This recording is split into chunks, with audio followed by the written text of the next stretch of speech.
Сәлем достар, бүгін сіздермен жаздық жеңіл ас және тез дайын болатын түрік халқының баклажаннан жасалынатын иман баялды тамағын жасап үйренетін боламыз. Менімен бірге видео соңына дейін болыңыздар.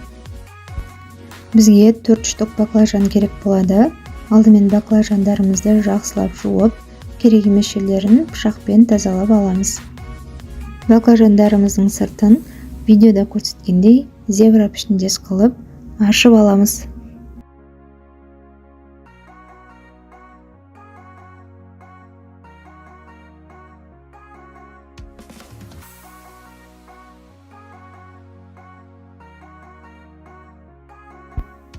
Енді баклажандарымыздың үстіне бір ас қасық тұз саламыз.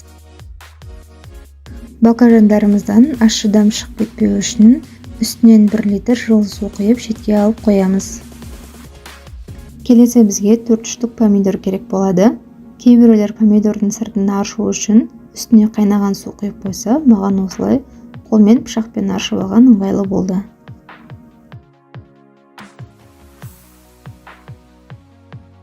Келесі бізге 2 дана пияз керек болады. Пиязымызды жарты ай пішінінде бөліп, майдалап турап аламыз. 3 дана болгар бұрышымызды да жақсылап майдалап, кесіп турап алатын боламыз.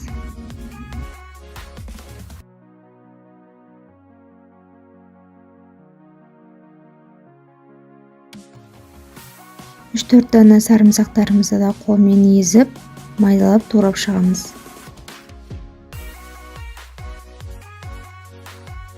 Енді біздің тамағымызға ең маңызды дәм беруші қоспасының бірі петрушкаларымызды жақсылап турап алатын боламыз. Қабығын аршып алған 4 дана қызанағымызды да жақсылап ұсақтап тураймыз.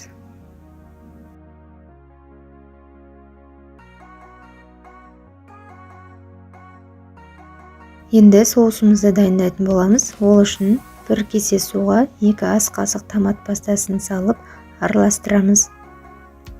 Оның үстінен турап алған петрушкаларымызды салып, шетке қойып қоямыз.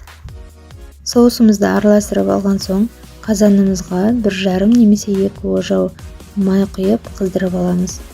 Қызып тұрған майымыздың үстінен баклажандарымызды біртіндеп саламыз. Баклажандарымыз қызарып қуырылған соң, келесі бетіне ауыстырып отырып, қызартып қуырып алатын боламыз. Мінекей баклажандарымыз қызарып қуырылып шықты. Енді баклажандарды тәрелкеге салып қоямыз. Қызып тұрған майдың үстінен турап алған пияз бен сарымсағымызды салып, қызарғанша қуырып алатын боламыз. Менде майым аз болып қалғандықтан үстінен кішкене май құйып жібердім. Енді оның үстінен болгар бұрышын салып, жақсылап қуырамыз. Келесі қызанағымызды саламыз.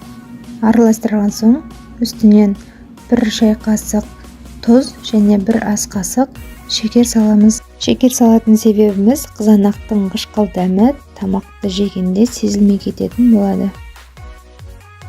Енді тамағымыздың негізгі дәмдеушісі болған петрушкамызды салып, суы тартылғанша тамағымызды қуырып алатын боламыз. Қуырылған баклажандарымызды духовканың табасына саламыз. Видеодағыдай баклажандарымыздың ортасын пышақпен кесіп шығамыз.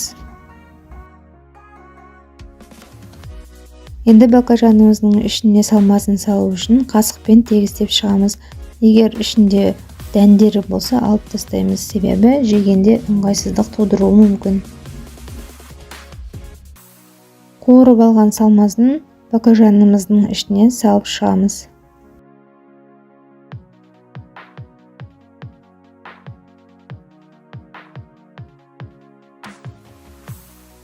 Енді соусымыздың үстінен 1 шай қасық тұз және 1 шай қасық шекер салып араластырамыз.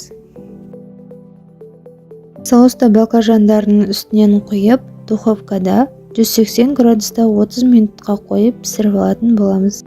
Мінекей баклажандарымыз қызарып, жұмсақ болып пісіп шықты. Оларды тарелкаға орналастырып, үстінен соусымызды құйып аламыз. Үстінен сәндік ретінде укроп сеуіп жібердім. Мінекей біздің иман баялдымыз дайын болды. қасына гарнирге күріш қайнатып ұсынсаңыздар болады. Міндетті түрде үй ішіңізге жасап көріңіздер, барлығына ұнайды деген сенімдемін. Менімен бірге болғандарыңызға рахмет.